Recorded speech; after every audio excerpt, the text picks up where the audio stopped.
За сайн байцгаана уу? Та бүхэнд энэ өдрийн мэндийг хүргэе. Тэгээд намайг Батка гэдэг. Одоо King's College Londонд environmental чиглэлээр мастер хийж байгаа. Чивний хөтөлбөрт тэнцээд одоо сурч байгаа. За тэгээд өнөөдөр University of Nottingham Digital Teaching and Learning гэдэг чиглэлээр суралцж байгаа. Гэрлээ манд хүрэлцэн ирсэн байна. За тэгээд гэрлээдээ цаг заваа зарцуулаад ярилцах гэж байгаад маш их баярлалаа.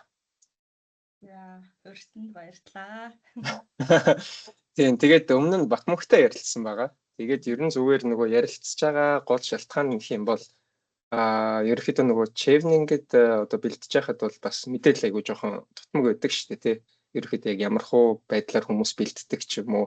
Би ер нь өөрөө зөв бэлдээд байгаа юм уу, буруу бэлдээд байгаа юм уу ч юм уу тэр зүйлүүд ерөнхийдөө жоохон мэдхэд жоохон хэцүү байгаад байдаг. Тэгээд өмнө нь чевнингээ дээр бөөнөрөө уулзж байхад за ер нь бол иймэрхүү зүгээр энгийн яриад хүмүүс ер нь яаж бэлдсэн гэдэг талаараа ярил бас хүмүүс тэрхтээ мэдээлэл байх юм болов уу гэж харсан. Тэгээд өмнө Батмөнхтэйгээ ярилцсан байгаа. За тэгээд өнөөдөр гэрлээ маань бас айгуу гоё зөвлөгөөнүүдийг өгөх байхаа л гэж бодож байна. Тийм, тэгээд одоо семестр 2 нь ерөөхдөө дууссан байгаа юу те? Тийм, семестр 2 дуусаад тэгээ одоо юу медальтууд дээр ажиллаад явж байна да. Dissertation одоо topic юмнууд нь бол тодорхой болчихсон уу? Арай болоог байгаа юу? Dissertation яг эхэлсэн байгаа. Одоо нөгөө initial ID-гаа өгсөн тэгээд ингээд шат дараатай нөгөө form A, form B гэдэг тийм тиймэрхүү зүйл. Ер нь бол dissertation ажил. Би басаар арай нөгөө нэг date нь эхлэх байгаа ч гэсэндээ аль хэдийн ингээд яригадаад семинар интернэшнлүүд нь ороод ингээд эхэлсэн байгаа гэсэн. Зөв. За. Тэгвэл ямар ч байсан нөгөө чевнингийн одоо интервьюгийн шат тэгээд нөгөө эссе за тэгээд мэдээж нөгөө сургууль сонголт гэхээсээ өмнө гэрлээ мань өөрийгөө танилцуулаад за тэгээд Монголд чевнингд аплайдахаас өмнө ямар ажил хийж исэн за мөн бакалаврынхаа зэрэгийг ямар мэргэжлэр хамгаалсан за ерөөхдөө яагаад чевнингд одоо аплайд гэж бодсон ч юм тэр талаараа ер нь ярьж эхлэв. За намайг Нямгэрэл гэдэг одоо Англи улсын Ноттингем хотын Ноттингем их сургуульд дижитал боловсролын чиглэлээр суралцж байгаа. За өмнө нь болохоор Монголд ер нь сургуулийн боловсролын салбарт ажилласан. Сүүлийн 6 жил гарan яг сургуулийн боловсролын салбарт ажиллаа. Тэгээд олон улсын бас хөтөлбөртэй сургууль цэцэрлэгүүдэд бас ажиллаж исэн. За тэгээд түүний хажуугаар бас нийслэлийн боловсролын газрын багшийн хөгжлийн сургалтууд дээр багшийн хөгжлийн сургалтууд боловсруулах, багш нарт сургалтаа заах гэх мэт иймэрхүү ажлуудыг бол хийж ирсэн. Чевнингд аплай хийхин хувьд бол ер нь нэг 3 жилийн өмнөөс өөртөө гадаадад магистра хий гэсэн зорилго тавьсан байсан. Тэгээд боломжууд хаана нэгдийг судалж эхэлсэн. Одоо нөгөө засгийн газрын тэтгэлгүүдийг ер нь судалж эхэлсэн гэх юм уу?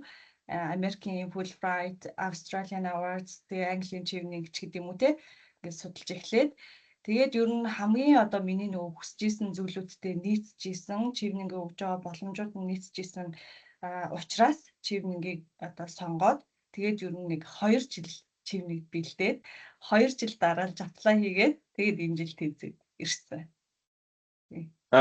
Зөв. За тэгээд ерөнхийдөө болохоор яг одоо судалж байхад Fulbright ч юм уу за мэдээж нөгөө Австралийн засгийн газрын тэтгэлэгтэй тэгээд нөгөө чевнингийн тэтгэлэг гэдэг ингээд судалж байхад бол чевнингийн тэтгэлэг нь ер нь юугаараа арай бусдасаа чам зүгээр өөр ч юм шиг тийм санагдчихсан.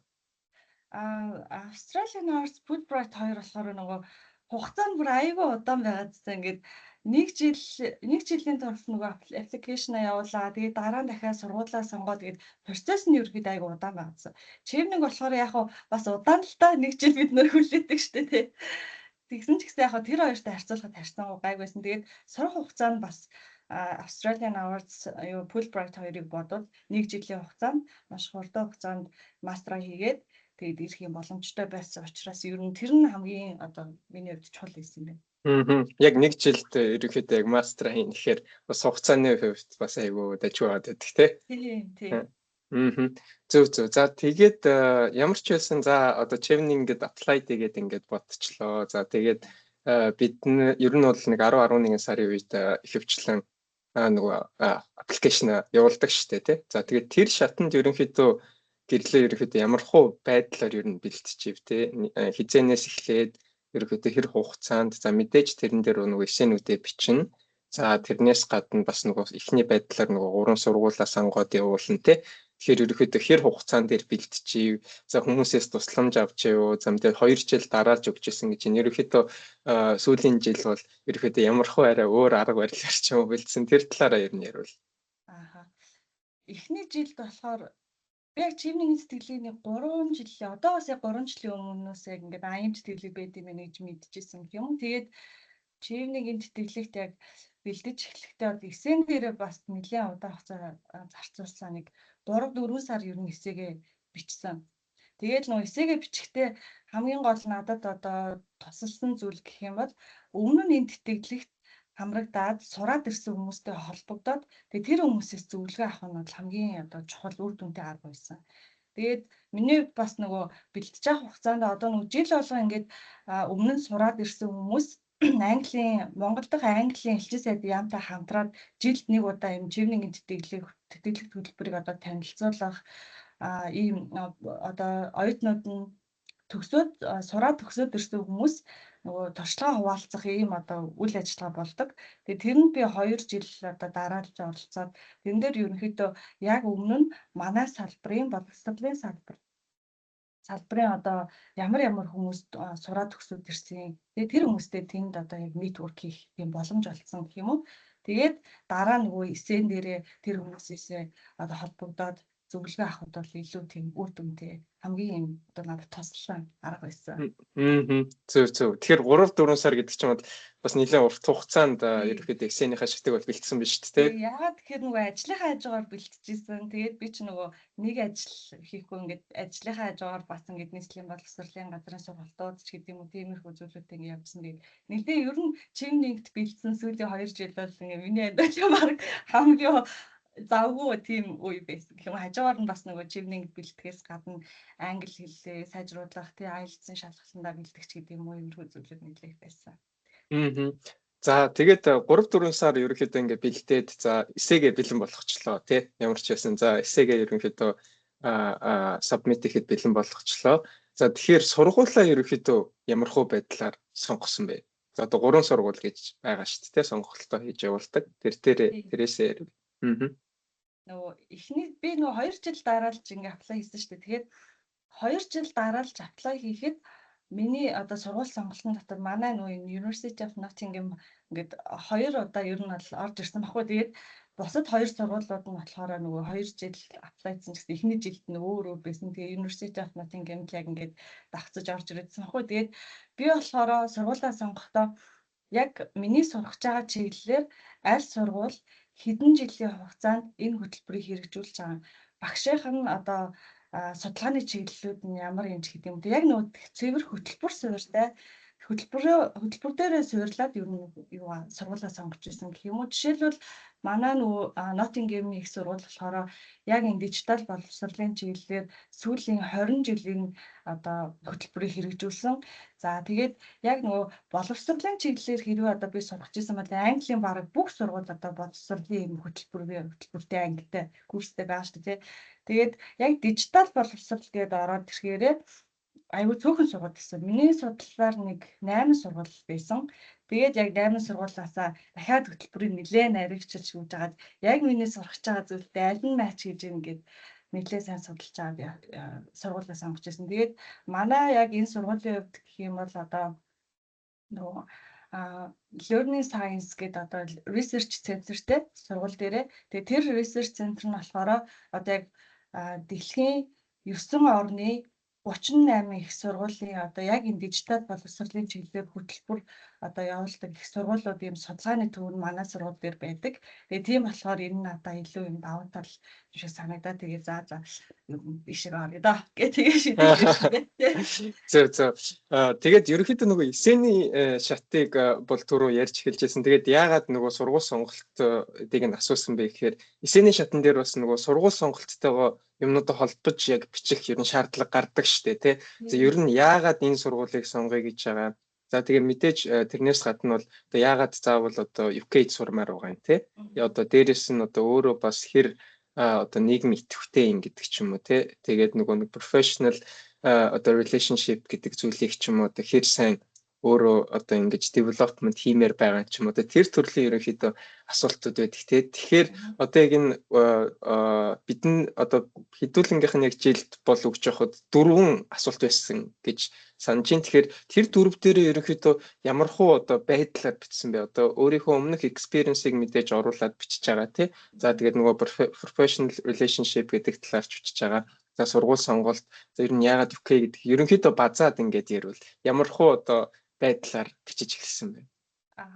Нөгөө 4 юм тустай эсэ байгаа ч гэсэндээ яг дөрвөлнгийн ингээд уншихад нэг санаа ингээд нэвт явж явах ёстой л гэж би бодож бичсэн.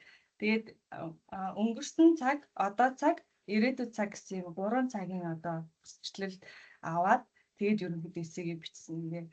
Тэгээд өнгөрсөн хугацаанд гэх юм бол нөгөө яаж одоо өөрийнхөө ажиллаж исэн салбарт ямар импакт үзүүлэх ажлуудад гар бие оролцож, хувь нэмрээ оролцуулж ажиллаж исэн тий. Ялангуяа нөгөө лидершипийн эсэн дээр болвол яг одоо баг хэрэг удирдах гэсэн бол тий чи яг бага ямар хуу байдлаар удирдах гэсэн ч гэдэг юм уу тий. Тэгээд илүү нөгөө нэг өөрийнхөө одоо experience-ийг уулгаж бичсэн гэх юм уу. Тийм.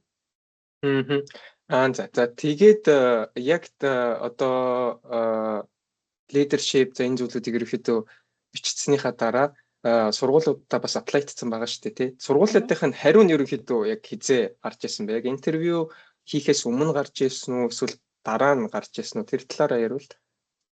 Эхний жилд болохоор би нөгөө жоохон туршлагагүй явцсан. Тэгээд ер нь бол интервьюийнхаа дараа сургуулиудаа аплайдандаа гэж бодож исэн чинь эхний жилд яг эсэний шатандаа тэнцээд интервьюдээ урагдаад тэгээд интервьюдээ угаасаа нөгөө тэнцээгүй тэгсэн чинь тэгээ угаасаа сургуулиудаа нэг сургуульд нь аплай хийсэн байсан. Тэгээд тэр сургууль болоод яг conditional offer авсан байсан. Тэгээд дараагийн жилдээ бол би нөгөө нэлээ эртнээс бидэндээ гэжсэн болохоор бараг эсээтэйгээ зэрэгцүүлээд сургуулиудаа аплай хийгээд тэгээд интервьюгийн шатандаа бол аль хэдийн сургуулиудаас бүдэнгээс нь офер авсан байсан. Зөв. Тэгэхээр ерөнхийдөө бол одоо сүүлийн жил бол илүү дуршлагтай эрт сургуультай аплай хийсэн. Бүх юм нь ерөнхийдөө бэлэн байжсэн гэсэн үг шүү дээ, тий. За тэгээд за мэдээж одоо яг нэг эсэнийхаа шатан дээрээ шатаа биччихлээ. Сургуулаа сонгочлоо, оффруудаа авчлаа, тий.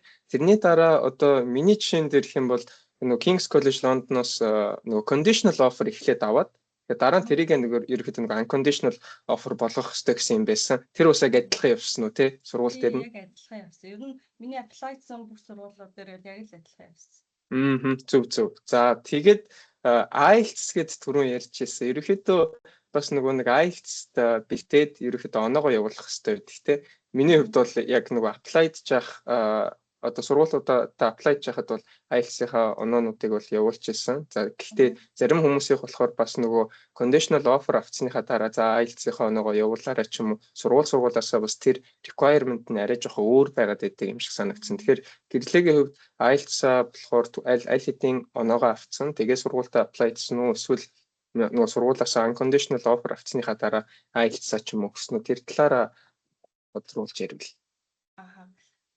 Манай сургуулийн болохоор нөгөө хамгийн эхний шалгуурууд нь эсэнүүд байсан. Тэгээ эсэгээ хамгийн түрүүнд явуулаад нэг тодорхойлох захидлууд бас явуулсан. Тэгээд интервьюд ороод ерөнхийдөө бол conditional offer авчиж байгаа. Тэгээд тэрний дараа нэг IELTS ч юм уу нэг өөр нэг жижиг сажиг бичиг баримт явуулаа. Тэгээ ерөнхийдөө conditional offer авч ирсэн гэх юм уу. Тэгээ би бол ер нь за сургуулиасаа conditional offer авчих юм бол IELTS-аа яах вэ ингээд удаан хугацаанд бэлтэж жаад нэг мөсөн одоо гайгүй сайн авч байгаа. Тэгээд явуулъя да гэсэн нэг тиймэрхүү тактиктэй байсан гэх юм. Зөв. Тийм тэгээд интервьюдээ ороод ер нь чивнингийн хариу энэ гарсны дараа би IELTS-аа өгч ирсэн бүр. Тэгэхээр ерөнхийдөө явуулаад тэгэхээр ерөнхийдөө бас нөгөө одоо дараагийн өгч байгаа хүмүүс бол бас яг тэрийгээ бас айгу зөв планах хэрэгтэй гэсэн үг юм байна те. Мэдээж нөгөө энэ болохоор нөгөө сургуулиас бас хамаарат өөр байх хаа. Би болохоор энэ жил бас тэнцээд ирсэн нэг найзаас сонссон чинь тэдний сургууль бол хамгийн түрүүнд IELTS шалгалтын юунуудаа шалгалтууд тэгээ эсээ бусад бичиг баримтууд авч иж conditional offer өгсөн гэсэн. Тэгэхээр сургууль чинь чамаас ямар requirement ямар зүйлүүдийг хүсэж байна гэдгийг эхлээд маш сайн судлахны дараа одоо өөрийнхөө дедлайнуудыг тэдэнд одоо би юмудаа явуулна ч гэдэг юм уу те энэ хүү байдаг. Зөв. Танд манай сургууль бас яг тийм байдлаар явсан. Тэгэхээр түрүүний хэлэх гэжсэн маань болохоор ерөөхдөө нөгөө сургуулийн requirement-уудыг харж агаад за ерөөхдөө хизээ одоо шаардлагатай документ юмнуудаа submit хийх вэ гэдгээ ерөөхдөө аягүй сайн пландах хэрэгтэй гэж хэлэх гэжсэн. За тэгээд дараа нь болохоор интервью шат одоо нэг short listed болдог шүү дээ тий. Тэгээд тэр шатн дээр өмнө нь гэрлээ бас хэлж чинь өмнө нь бол бас тэнцсэн. Гэхдээ тэр үед бол бас сургуулиуд маань бэлэн байгаагүй гэдээ ярьж чинь. Тэгэхээр өмнө нь интервьюд орж явах шат за тэгээд одоо сүүлийн интервьюд орж явах шатн дээр ерөөхдөө ямар хөө өөр байдлаар юу бэлдсэн бэ? Бас яг тэр интервью хийж байхад одоо эхний жил бол за би ийм зүйл дээр жоох алдсан юм шиг санагдсан гэдэг ч юм. Өмнө бид Батмөнхтэй бас бидэд ярилцж байхад өөрөө л бэлтгэл ингээд болчихно гэдээсэн чинь яг хүнтэй ингээд яриад бэлдсэн чи айгүй төгтөрсөн гэдээ ярьжсэн. Тэгэхээр интервью шатныхаа талаар бас ярил. Бас сүүлийн жил хэр удаан хугацаанд ярилцсан гол асуултууд нь ямар байсан гэдэг ч юм тэр талаар ярил. Ер нь нөгөө асуултын хувьд гэх юм бол түгээмэл яг 4-9-ийнхээ хүрээнд л асуултаа асуудаг юм шиг надад санагдсан. Яг хав нэмэлт бол асуултууд орж ирнэ. Гэхдээ тэр нөгөө чиний өөрөө чинь ярьсан зүйлтэй холбоотой тэрний дараа нөгөө follow асуултууд байна гэсэн үг. Тэгээд илүү нөгөө мэрэгжлийн одоо жишээлбэл намайг интервьюд ороход 2 одоо боловсролын яамнаас яг хүн сууж ирсэн. Тэгээд тэр хүн бол яг нөгөө салбарын асуудлын талаар бас асуулт асууж ирсэн. Тэгээд яг 4-9-ний талаар бол нөгөө өмнө нь эсээгээ өөрөө бичсэн учраас нөгөө эсээгээ маш сайн дэлгэрүүлж одоо итгэл өмчлөлтэй байдлаар тий эсээгээ маш сайн дэлгэрүүлж ярих их чухал юм байна гэж бодсон. Тэгээ эсээ бичигтэй ч тэр интервьюд орохдооч тэр нөгөө би нэг өмнө нь яг чейнингийн тэтгэлгийн талаар нөгөө судлаад эхэлж байхад нэг бас яг ингээд төгссөн хүмүүс нэг юм подкаст хийжсэн. Тэгээ тэр хүмүүсийн подкастыг үзэж байхад эсээгээ бичгтээч тэр ярилцсандаа орохдооч тэр нөө стар гэдэг approach байдаг. Тэгээ тэр approach-ыг бариад ер нь явал их зүгээр гэж шүү гэж ярьжсэн. Тэгээд тэрийг яг эсээгээ бичгтээч тэр интервьюд орохдоо тэр яг баримталж бэлдэжсэн гэх юм уу. Тэгээ дээрэс нь түрүү хэлсэнчлэн яг одоо өмнө нь тэнцээд ирсэн хүмүүстэй network гэж холбогдоод тэгээ яг эсээн дээрээ зөвлөгөө аваад ярилцлагынхаа өмнө гэдэг ч юм уу те иймэрхүү байдлаар явал бүр илүү өөрчлөлт юм шиг надад санагдсан. Ялангуяа нөгөө өөрийнхөө салбарын хүнийг олоод тэгээ тэр хүнтэйгээ ярилцсан юм бол тэр хүн чинь нөгөө салбарын чинь асуудлуудыг яг чи салбарынхаа асуудлыг олж харж чадсан юм уу? Чиний ирээдүйд хийх чаа зүйл чинь тэр салбарын чинь асуудлыг шийдэж чадах юм уу гэдэг тэр талаас нь илүү их тийм нарийн детальны зөвлөгөө өгдөг юм шиг надад санагдсан. Тэгээд эхний жилдээ болохоор яг нөгөө 2 хүнтэй мок хийсэн санагдаж байна. Тэгээ сүүлийн жилдээ бол яг ер нь жоохон өөртөө итгэлтэй байсан гэх юм уу. Нэг хүнтэй мок хийгээд тэгээд за ер нь дэжгүй гэдээ гараад ирсэн. Тэгээ эхний жил ярилцлаганд ороход миний хамгийн алдсан зүйл гэх юм бол би нөгөө ярилцлагандаа ингээд гол анхаарлаа өгөхгүй өөр дэмий зүйлүүдэд ингээд шал дэмий зүйлүүдэд санаа зовоодсон юм лээ. Жишээлбэл одоо ингээд ороход нөгөө хүнийх нь British accent-ийг ойлгох болооч гэдэг юм уу те. Ийм дэмий зүйлд ингээд санаа зовоодсон юм лээ. Тэгээд ер нь жоохон сандралтай орсон эхний жилдээ. Тэгэл яг асуусан асуултанд ингээд нэг юм рафт шиг ч гэдэг юм уу те хариулчаад ингээд гараад ирсэн юм лээ. Тэгээд дараагийн жилд нь бол яг өөрийнхөө одоо тэгээ хүс зорж байгаа зүйлээ маш сайн тэр хүмүүст ойлгох хэрэгтэй юм байна гэдгийг ойлгоод тэгээд ярилцлаганд орсон. Тэгээд сүүлийн жил болохоор надаас яг 4-9-ний хүрээнд асуулт бол асуусан. Гэхдээ нөгөө сургууль сонголтын талаар нэг их асуухгүй байсан. Тэгээ яг нөгөө миний ярих чаа гол поинтууд тэр сургууль сонголттой холбоотой байсан байхгүй. Тэгэхээр нь би өөрөө тэр хэдийн нөгөө панелистуудын асуултанд дуусангууд нь за би ингээд сургууль сонголтын талаар ярих хүсэлтэй байна. Яа тэгэхээр миний ингээд ярих чагаа ирээдүйд хийх чагаа өнгөрсөнд хийсэн одоо миний одоо ингээд хийгээд явж байгаа юм ажилтнуудтай энэ сургууль сонголт маш их холбоотой юм а гэдгсэн чинь за окей гэд. Тэгээ сургууль сонголтын дээр ер нь бүх юмаа ингээд нэлээсээ ярьсан. Тэгээ яг яриад гараад ирсэн чинь 50 минут орчим ярьсан байсан. Тэгэл ер нь гайг өөртөө сэтгэл хангалуун гарч ирсэн. Зөв яг би бас яг нөгөө ярилцлагын хашигтанд орох гэж байхад яг Chevening гэд тэнцсэн хүн биш. Гэхдээ зүгээр манай нэг таньдаг хүн найз нь бас Chevening тэнцэжсэн гэд. Тэгээд зүгээр асууж яхад бол ийм юм ярьжсэн гэдэг нь болохоор яг нөгөө эсэн дээр бичсэн юм. Тэгээд яг нөгөө ярилцлагын шатан дээр энэ хүн яг өөрөө ингэж үнэхээр битсэн юм шиг ярьж гинүү гэдэг зүйл айгуу чухал юм шиг санагдчихсэн тий. Одоо яг нөгөө робот шиг ч юм уу одоо ингээд одоо нэг юм ингээд чэйжилчээд ярихаар бас нэг хүн чинь нэг мэддэгддэг шүү дээ тий. Яг энэ яг ингээд нөгөө асуултанд нь тэгэхээр тэрэн дээр бол бүр айгуу санал нэгдчихээн. Тэгээд бас дээрэс нь хамгийн сүүлд нь бас гэрлээ бас ингээд сургууль сонголтоогоо хэлсэн байна шүү дээ. Над дээр бас яг яаж хамгийн сүүлд нь одоо хэлэх юм байна уу ч юм уу тийм боломж олгож байсан. Тэгэхээр тэрэн дээр хэрвээ бас одоо дараагийн одоо Chevening бэлтэж байгаа хүмүүс ярилцлагын шатанда орохдоо тий тэрийгээ бас илүү гоё бас бэлтцсэн байвал гоё тий яг нэг ярих юм бэлтцсэн. Тэгээ дээрэс нь нөгөө яг чамд одоо ингээд хэлэх өөр зүйл байгаа юу гэд хэлэх нь нөгөө чи яг өөрийгөө илэрхийлэхэд одоо юу дотоо ярьсан бэ гэдгээ сайн бодож байгаа тий тэгээд өөрийнхөө талаас өөр одоо намайг илэрхийлэх юу байж болох вэ ямар экспириенс байж болох вэ гэдгээ санаж агаад яриул айгу зүгээр. Би бас нөгөө өөр ярих зүйл байна уу гэдэг нь би нэг 20 ковидын үеэр яг нэг төлөвлөгч дэвтэр гаргаж ирсэн баггүй юу. Тэгээ тэрнийхээ жишээг бас нэлээ ярьсан. Яагаад гэхээр бас нөгөө энэ хүн зөвхөн нөгөө англи очиод академик талаараа ингээд сурч чадах биш. Өөр бас хувь хүнийхэн талаас ямар ур чадварууд байна вэ гэдгээ илүү бас нөгөө өөрийгөө илэрхийлэх тэгээд амьдралтай ойр нөгөө өөрийнхөө одоо ажлын туршлага ч юм уу тий өөр заавал ажлын туршлага гэхгүй хувь хүнийхээ одоо сонирхол хоббиг илэрхийлэх тэр зүйлүүдийг бас экспириенсээр дамжуулаад яривал илүү бас зүгээр юм шиг санагдсан. Зөв.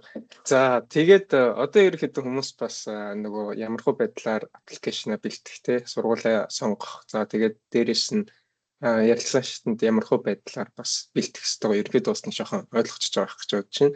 Одоо болохоор ерөнхийдөө гэрлэгийн маань сурч байгаа программын талаар хүмүүст бас мэдээлэл өгье гэж бодож байна. За програм нь болохоор бас одоо хэдэн ангитай хэдэн хүнтэй хамт хичээлдээ ер нь суралцж байна. Ерөнхийдөө аль улсаас ирсэн оюутнууд их байна. За мөн яг одоо сургуулийнх нь одоо student life нь ерөнхийдөө ямар байна. Одоо өөрийнх нь мэдээж одоо нөгөө вебсайтаас хараад сургуулиудаа бол бид нэр ингээ сонгож байгаа. Гэхдээ яг ингээ очиод үзэхэд яг одоо юу н өөр байв ч юм тэр талаараа ярив. Сургуулийн үед бол яг нөгөө нэг зургийг харж исэн газараа ирчлээ гэдэг шиг тийм ер нь бол хамгийн эхлээд ирсэн одоо сэтгэл бол одоо хүртэл ингээд гоё байдаг. Заримдаа ингээд яг сургуулийн кампусаар явж байгаа нэр би чи яг ингээд энэ дээрээ сурж байгаа шүү гэж боддог айгүй гоё санагддаг. Ангийнхны үед гэх юм бол манай анги одоо яг энэ боловсрол судлалын сургууль дотроо хамгийн цөөхөн сурагчтай ирнээсээ хамгийн өөр газраас ирсэн хамгийн өөр олон газраас ирсэн юм оюутнуудтай анги байгаа. Тэгээ манай анги болохоор яг 18 оюутантай. Тэгээд 2 хятад оюутантай, 3 англи оюутантай бас нь дандаа дэлхийн өөр орнуудаас ирсэн юм оюутнууд байгаа. Тэгээд семинарын хувьд болохоор яг бид 18 ингээд хоорондоо дискшн хэлэлцүүлэл ингээд явдаг. Лекцэн дээр бол яг бусад нөгөө бодлоор судлалын сургуулийн өөр одоо мэргэжлүүдээр сурж байгаа оюутнуудтай ингээд хамтраад сураад явдаг гэх юм уу. За хөтөлбөрийн хувьд болохоор яг нөгөө өмнө нь хэлсэнчлэн би яг энэ хөтөлбөрөөс юу сурч авах юм, миний ирээдүйд хийх чадварлаа яаж байж хийж байгаа гэдгийг нэлээд харж агаад би сонгосон гэсэн шүү дээ. Тэгэхээр одоо яг ингээд терм 2 дуусны дараа ингээд харахад би яг ингээд зөв курсээ сонгосон байна гэж айгуу бодож байгаа. Тэгээд манай курсын хувьд болохоор одоо яг юм нэлээд юм өргөн хүрээнд одоо хүн яаж суралцдгийг боловсролын салбар технологийн өөр нөлөө ямар байгаа. За тэгээд багш хүний одоо ур чадвар ганцхан технологийн ур чадвар гэхгүй өөр одоо ирээдүйд ямар ур чадварууд хэрэг болох юм гэдэг юм тий. Ер нь нэлээд юм өргөн хүрээний сэдв контекстуудыг хамарсан юм одоо судалгаа, лекц, семинар, дискшнууд ингэж явдаг гэсэн. Тэгээ нөгөө түрүүн бас хэлсэнчлэн манай сургууль дээр нөгөө судалгааны төв байдаг гэсэн шүү дээ тий. Тэгээ тэр судалгааны төв болохоор яг нөгөө 6 өөр шинжлэх ухааны одоо судалгаануудыг хамарсан ийм нэг судалгааны төв явж байгаа. Тэгээ манай хөтөлбөр бол ингээд маш юм өргөн хүрээнд одоо судалгааны явагддаг. Жишээлбэл 7 хоног болгон өөр юнитүүд ордог. Тэгээд тэр юнитүүдээс одоо цаашдаа чи юу хийх гэж байгаа гэдэгтэйгээ нийцүүлээд илүү дэлгэрүүлж судлана гэсэн үг. Жишээлбэл одоо манай хичээл шууд одоо тарих судлалын шинжлэх ухаантай шууд холбогддог ч юм уу тий компьютерийн шинжлэх ухаантай шууд холбогддог, сэтгэл зүйн шинжлэх ухаантай шууд холбогддог ч гэдэг юм тий нэгэн мөргөн үрээнд л ер нь судалж явдаг юм лээ. Зөв. Надаа digital learning гэж хэлэхээр одоо нэг хиймэл оюун ухаан шууд л ингээл нэг жоохон санаанд орж ирж байна. Тэр талаар ерөөхдөө бас хичээлүүд дээр нь ер нь ямар хөө байдлаар дурддагдж байна гэдэг талаараа ярил.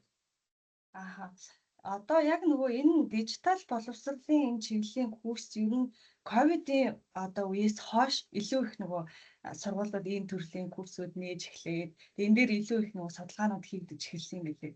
Тэгээ яагаад гэхээр нөгөө яг ковидын үеэр ингээд дэлхийн нийтээрээ хөл хорионд орсон. Тэгээ бүгдээрээ distance learning хийх шаардлагатай болсон. Тэгсэн чинь ихэнх улс орнууд нөгөө туршлага байхгүй. Тэгээд яг нөгөө техник технологиг сургалтандаа үрдүүдээ ингээд ашиглаж юм чадахгүй одоо тийм experience дутуу байсан учраас энэ төрлийн судалгаанууд дээр илүү их анхаарч явсан юм лээ. Тэгээ одоо болтол ингээд ер нь ковидын дараах үр дүнд ингээд судлаад явж байгаа юм лээ тийм. Тэгээд хиймэл оюун ухаан бол манай энэ яг хөтөлбөрийн бас нэг хэсэг. Тэгээд одоо жишээлбэл яг одоо ажиллаж байгаа бие даалтан дээр дараагийн 25-аас 75 жилийн хооронд боловсролын салбарт хиймэл оюун ухааны үр нөлөө яаж явах юм бэ гэдэг тийм одоо нэг бие даалтан дээр ажиллаж байгаа тэмдэг ийм зүйлүүд нэг сонирхолтой байгаа. Зөв. За тэгээд гэрлээ маань ерөөхдөө маш гоё одоо зөвлөгөөнүүдийг өгсөн байх гэж найдаж байна. Тэгээд ерөөхдөө мэдээж бас яг энийгээ базаад хэлбэл за ерөөхдөө chevening-гэд бэлтгэхэд за UK-д ингээд сургуулаа сонгоод ингээд аппликейшн юмнуудаа бүрдүүлэхэд за энэ гурвыг ерөөхдөө анхаарчхаа гэд ингээд хэлвэл ерөөхдөө ямар гурван зүйлийг хэлэх вэ? Одоо яг ярьсан зүйлүүдээсээ базаа за энэ гурвал ер нь хамгийн чухал шүү гэд ингээд ярил. Хамгийн түрүүнд нөгөө өөртөө бэлдэх хангалттай цаг хугацааг өгөөрэй гэж хэлнэ. Яагаад тэгэхээр хүмүүс нөгөө эсээгээ бичихтэй ч юм уу ярилцлагандаа бэлдэхдээ хангалттай цаг өгөөгүй хангалттай бэлтгэл хийгээгүй учраас бас нөгөө нэлээх ингээд уул нь ингээд туршлаган ч юм уу тий ур чадвар нь ингээд байгаад идэг.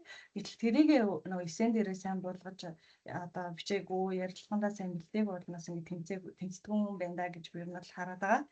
За нэгт бол өөртөө хангалттай цаг хугацаа өгөх хэрэгтэй. Хоёрт гэх юм бол яг нөгөө түрүүний хэлсэнчлэн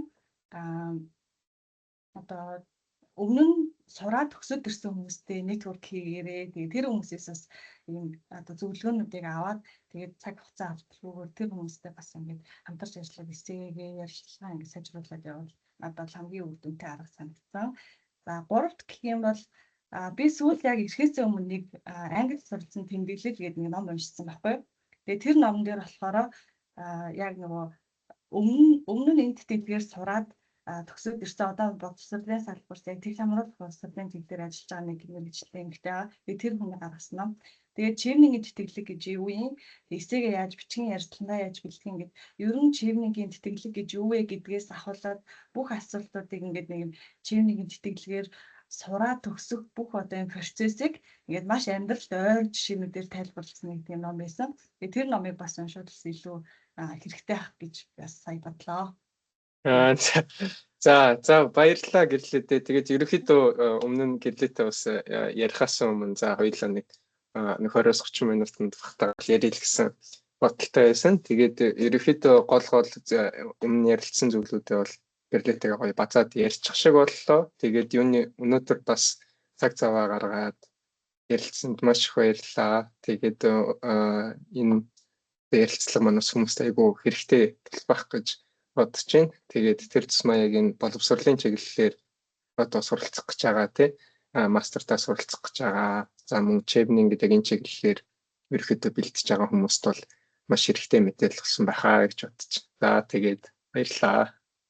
За урьсанд баярлалаа. Тэгээд ямар тааш нөгөө тэтгэлэгт бэлдээд зорьсон зорилготой байхад тэтгэлэг авах нь бол уусаа цаг хугацааны асуудал гэдэг шүү дээ. Тэгэхээр шантарлаггүй сайн бэлдээрээ тэгээд бүгдэнд нь амжилт хүсье гэж хэлээ да.